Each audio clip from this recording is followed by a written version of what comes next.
Hello, test mic. Magkukwento ako ngayon ng tungkol sa mga um, nakaengkwentro kong mga nasa sect ng mga 666. Siguro um, related din sila sa mga members of Antichrist group, mga hidden religious sects na siguro kinalat ng mga nasa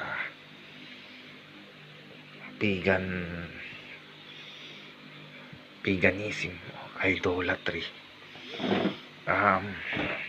Siyempre, related din ako sa mga incidents involving secret attacks of Lucifer. Yung bago yun, kwento ko muna yung karanasan ko kay Lucifer.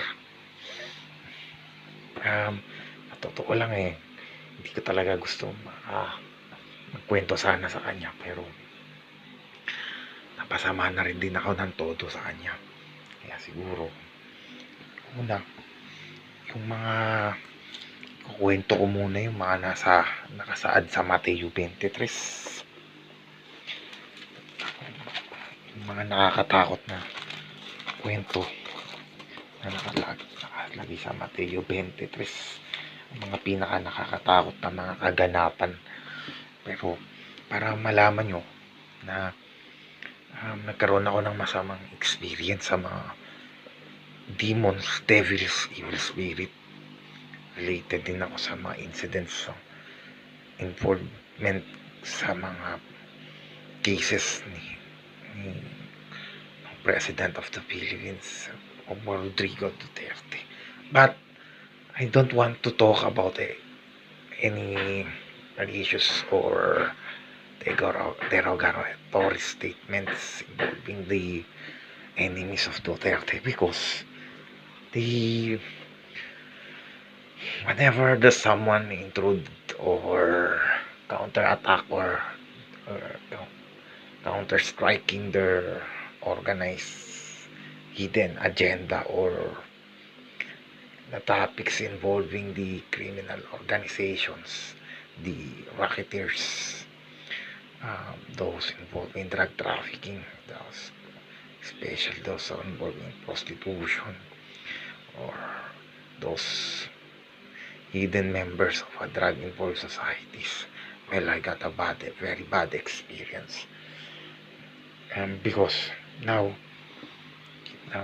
today, I'm gonna tell you that that's why it's difficult to survive when you have when you had a massive enemies, just like in Psalms. David has wrote the Psalms, and when you read the Psalms, you'll see that he had many enemies that surround him, the nations and all those. Maybe his enemies had plotting in him, in a setup. He's been set up or plotting by his enemies, just like the times of Jesus when he's preaching gospel from God above. That's true. The plots and the setups, just like the plots of setups, the Pharisees, the Sadducees, Hippies, elders, those are also involved. When you try to look deeper and dig deeper into the meaning of the Bible, you see that there's a root, there's a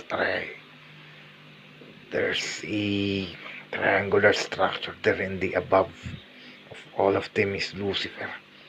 The eye, when you see the dollar above, there's a hierarchical structure. That's also, there's a secret behind the criminal events in the Bible.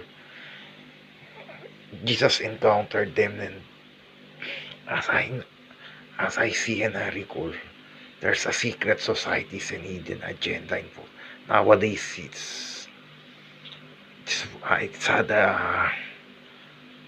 it's hard to decipher, and you have to dig deeper and deeper meaning. Just like the song of American Pie of Don McLean. the Babylon. It's hard. It's very, you got to dig deeper. It's like the novel of Jose Rizal. It's, you have to dig deeper to the deeper meanings, just like the novel of El Filibusterismo and the Noli Me Tangere. That's a fact. Um, Jose Rizal, I think Jose Rizal is a master of theology because those secret events, he tried to, because he's intelligent, he's very intelligent, and the, when you saw the, when you read the El Filibusterismo, Noli Me Tangere, you will know that it has a connection to the Word of God in Matthew, Mark, Luke, John, the enemies of Christ. It's just like he's trying to explain the dark side, the mask, the padres, just like Jesus. He's trying to explain the mist, the mask, the sheep and the wolf, the serpentic attacks, the serpentic lies, the hypocriticism. It's just like that. But if you now, I will explain the what's written in Matthew 23, because just like I said, in this verse, you will know what's. For example, you want to decipher the dark side of an organized criminal group, or the 666, the songs of a warlock, the Padre Damaso, or politikong abusado, whatever structures, bamboo, tatsulok ni bamboo. So, I will try to explain some of it. I will try to read it for some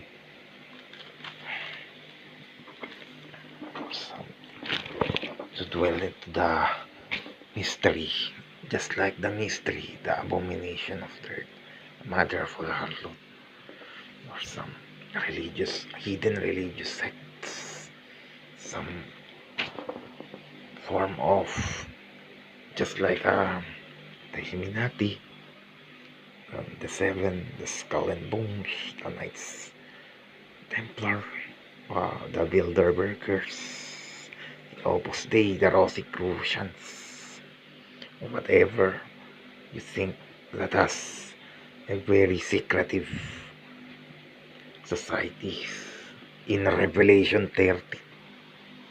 So I'm trying to read this, the 7 woes of Matthew 23, because this, what I tell you, these are the secrets of them. Matthew 23, the 7 woes. Then spoke Jesus to the multitude and to his disciples, saying, the scribes and the Pharisees sit in Moses' seat. Go therefore whatsoever they bid you observe, that the servant do, but do not according to their works. For they say and do not, for they bind heavy burdens and grievous to be borne, lay them on men's shoulder, but they themselves will not move them with one of their fingers.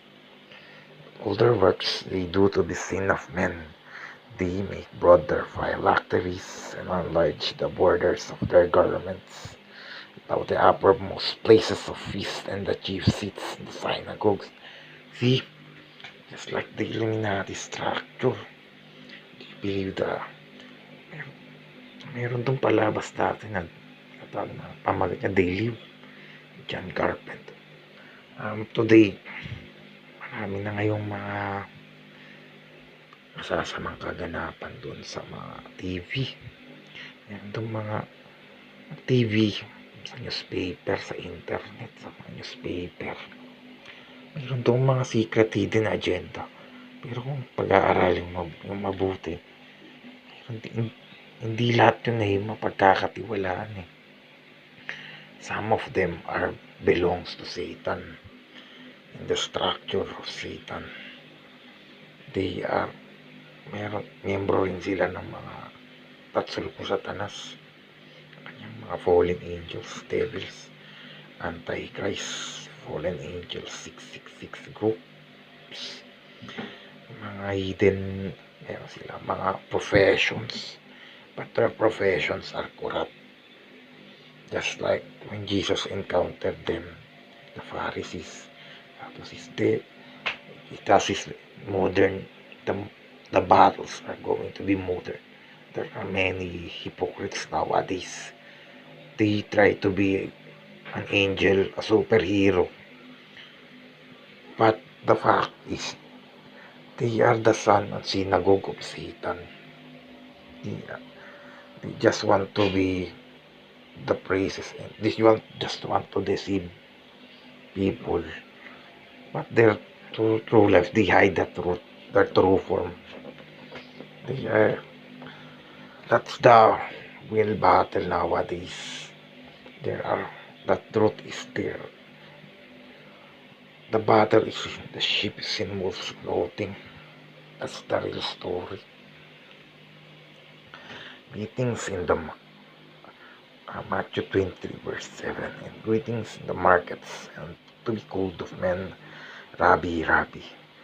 But you be not called Rabbi, for one is your teacher, even Christ. You are brothers. Call no man your father upon the earth, for one is your Father who is in heaven. Neither be you called masters, for one is your teacher, even Christ. But he that is greatest among you shall be your servant, and whosoever shall exalt himself shall be abased, and he that shall humble himself shall be exalted. Ito na, magsisimula na tayo dun sa mga nasa secret societies ng Revelation 13, 15 to 18. Gusto makita kung anong klaseng maskara meron sila. May hypocrisy, yung mga tunay nilang mga dark side, yung mga hidden lives nila.